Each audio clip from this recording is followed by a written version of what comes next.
E aí pessoal, tudo bem? No vídeo de hoje eu vou falar para você quem foi Viktor Emil Frankl, o criador da logoterapia.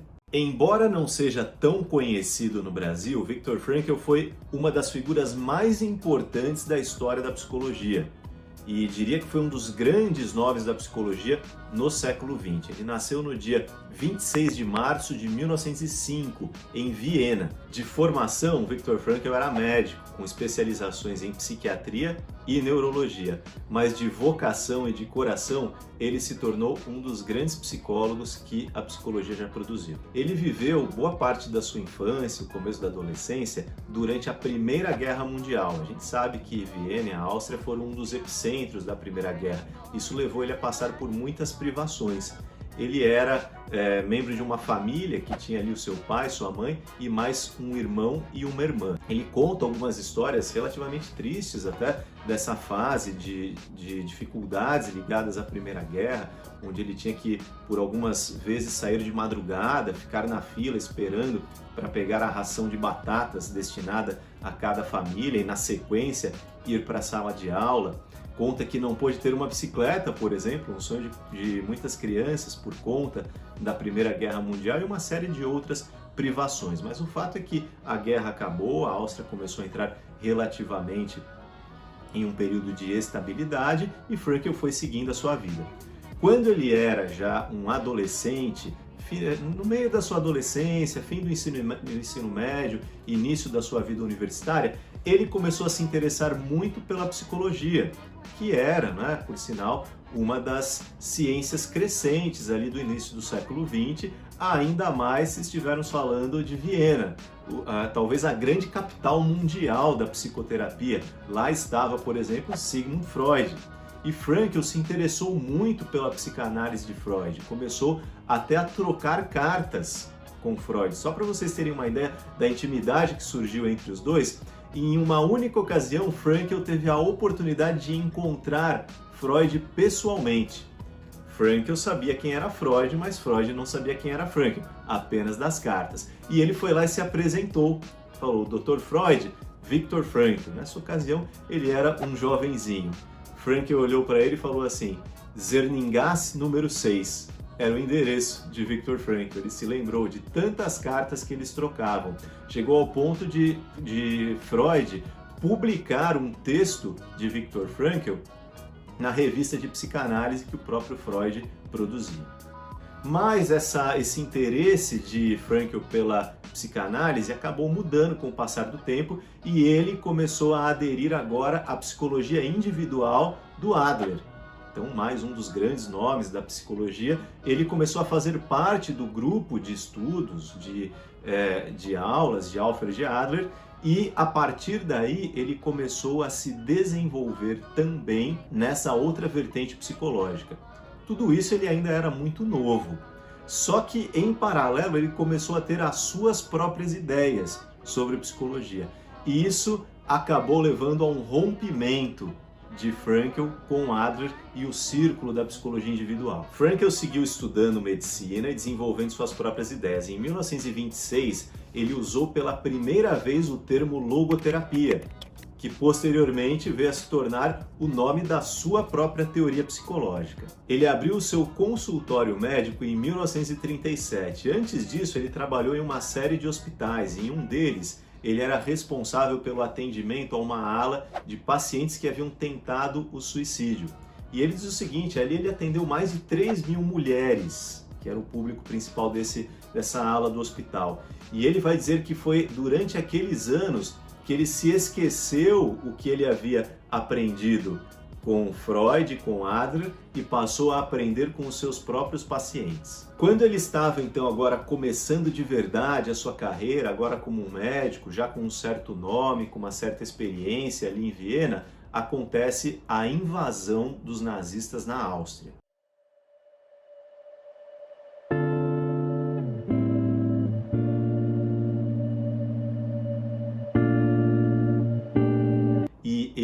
todos os outros médicos judeus tiveram que fechar os seus consultórios. A partir de então, ele só pôde trabalhar em um hospital específico destinado a pacientes judeus. Ainda assim, por mais alguns anos, Frankl segue trabalhando, escrevendo seus textos, desenvolvendo as suas ideias. Mas, infelizmente, como aconteceu a muitos judeus naquela época, no ano de 1942, Frankl foi preso juntamente com a sua família e foi enviado para os campos de concentração. Entre 1942 e 1945, Frankl passou por 4 campos de concentração, começando pelo campo de Theresienstadt, depois indo para o campo de Auschwitz, depois passando também pelo campo de Kaufering e Turkheim. Durante esses quase 3 anos, Frankl passou pelas piores privações que um ser humano pode passar.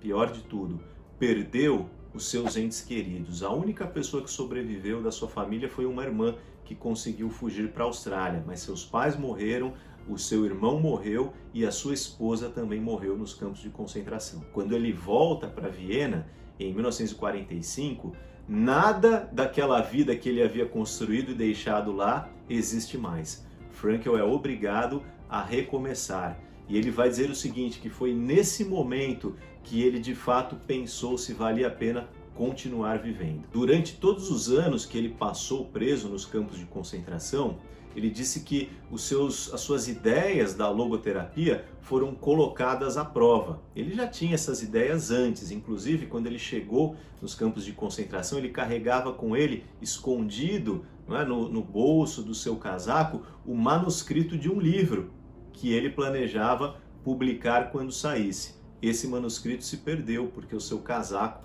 foi tomado em um dos campos pelo qual ele passou. Ele até chegou a começar a reescrever esse livro em alguns pedacinhos de papel no último campo de concentração, mas foi só ao voltar para Viena que então ele abraçou a obra de reescrever seu livro e mais, de escrever um outro livro, que posteriormente ficou conhecido como Em Busca de Sentido, onde ele conta as suas experiências como um psicólogo passando por 4 campos de concentração.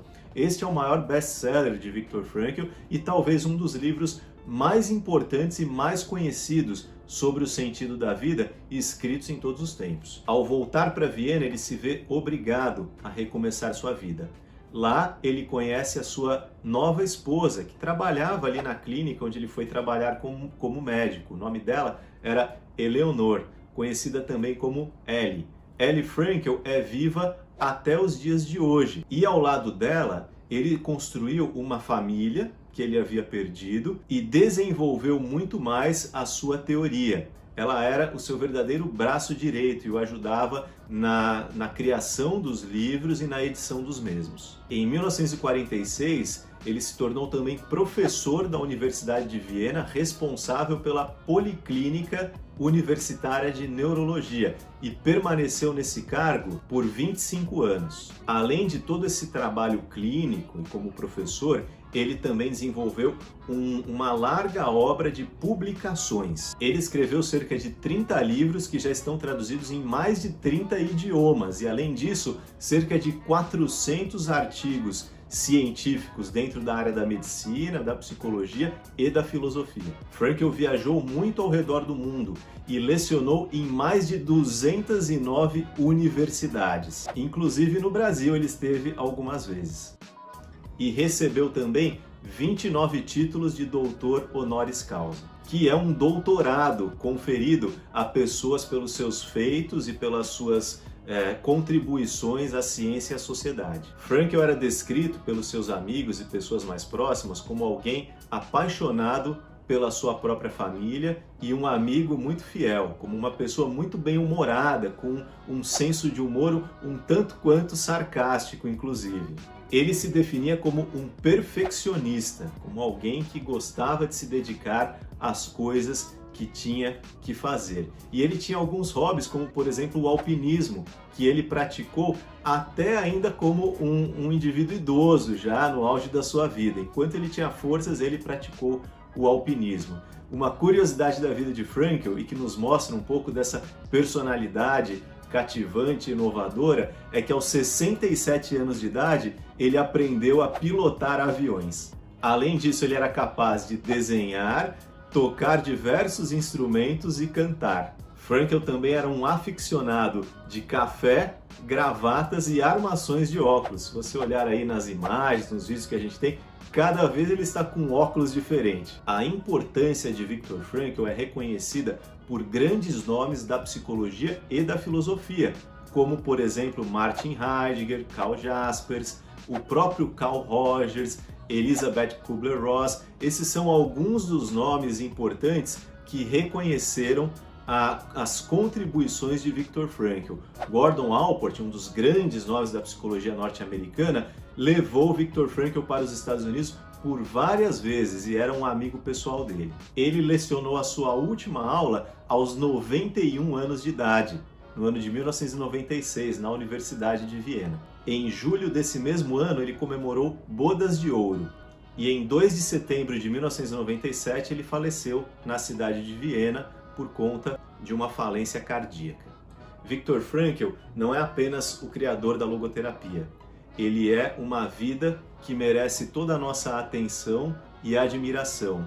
Ele não é apenas alguém que criou uma teoria psicológica, ele é alguém que mostrou uma forma de viver.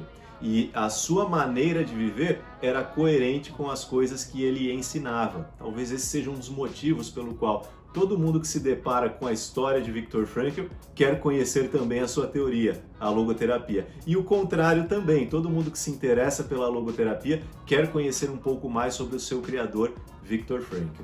Aqui no nosso canal a gente fala constantemente das ideias de Viktor Frankl e agora eu estou apresentando para você quem é o grande criador dessa teoria fantástica que é a logoterapia.